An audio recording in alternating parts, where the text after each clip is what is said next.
با اون همه هیاهو، با اون همه ادعا، رژیم صهیونی در زیر ضربات جمهوری اسلامی تقریباً از پا در آمد و له شد. تبریک دوم مربوط به پیروزی ایران عزیزمون بر rejim Amerikaast. Setelah 12 hari perang besar antara Iran dan Israel, Ayatollah Ali Khamenei akhirnya muncul ke publik.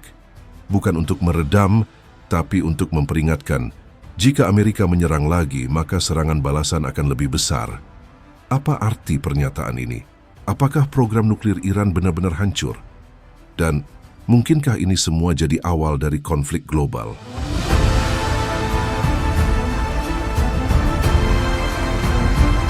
Konflik bermula ketika Israel meluncurkan operasi militer ke Iran, menyerang fasilitas nuklir di Fordo dan Natanz.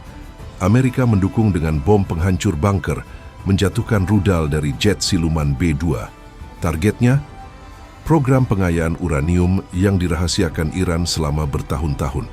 Pada 25 Juni, gencatan senjata diumumkan, namun hanya berselang beberapa jam, Iran membalas dengan menembakkan rudal ke pangkalan Amerika di Qatar. Sinyal jelas, perang ini belum selesai.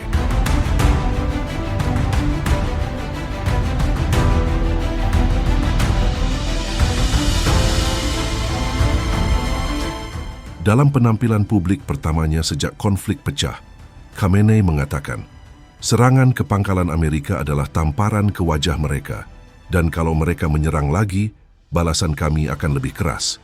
Ia mengklaim bahwa rakyat Iran bersatu, bahwa militer Iran sukses menggagalkan operasi Amerika-Israel, dan bahwa program nuklir mereka masih hidup.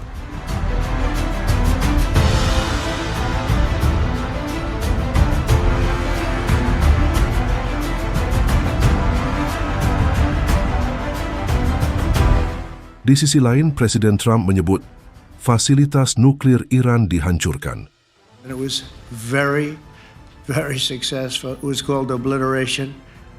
No other military on earth could have done it, and now this incredible exercise of American strength has paved the way for peace. It was so devastating, actually.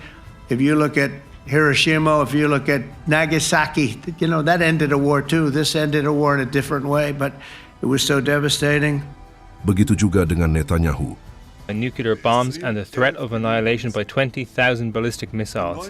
If we had not acted now, the state of Israel would soon be facing the danger of annihilation. But that did not happen because at the decisive moment we rose like a lion, stood tall, and our roar shook Tehran and echoed throughout the world. As our sages said, and by wise counsel wage your war. The surprising opening strike of Rising Lion will be recorded in the annals of Israel's wars, and it will be studied by all armies of the world. Tapi data intelijen Amerika menyebut lain. Program itu hanya tertunda beberapa bulan paling lama. Badan Energi Atom Internasional, IAEA, bahkan mengakui bahwa mereka belum tahu seberapa parah kerusakan karena Iran menolak inspeksi lebih lanjut.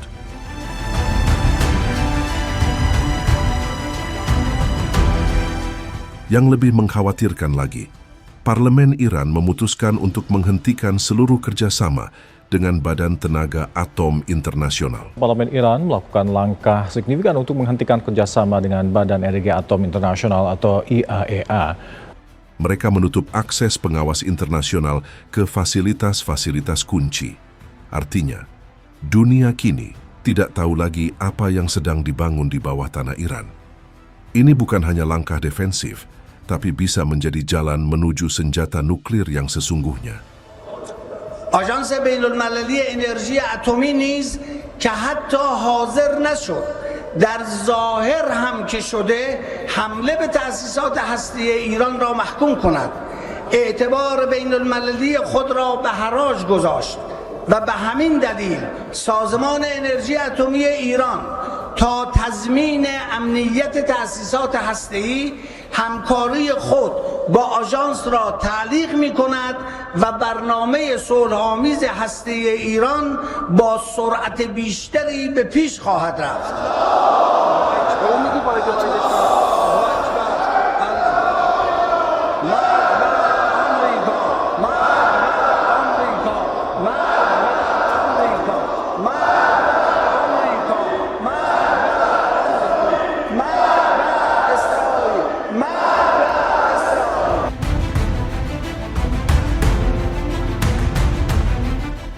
Serangan militer ke negara dengan program nuklir aktif seperti Iran bisa jadi presiden berbahaya. Jika Iran merasa dipojokkan, bisa jadi mereka percepat produksi senjata nuklir. Jika itu terjadi, Israel pasti menyerang lagi.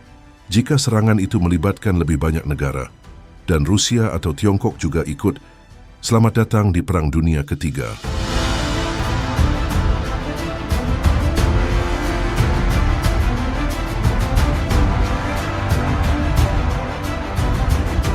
Mungkin kita merasa jauh dari konflik ini. Tapi percayalah, Indonesia tidak kebal. Harga minyak bisa naik drastis, BBM mahal, ekonomi melambat, jalur perdagangan terganggu, ekspor dan impor bisa kolaps, rupiah bisa jatuh karena investor global panik. Serangan siber dan disinformasi bisa menyusup ke dalam negeri. Polarisasi politik bisa diperparah jika sentimen agama dimanfaatkan.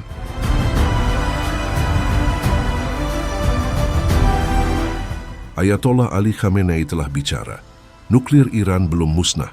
Amerika dan Israel belum mundur. Dunia sedang berada di tepi jurang.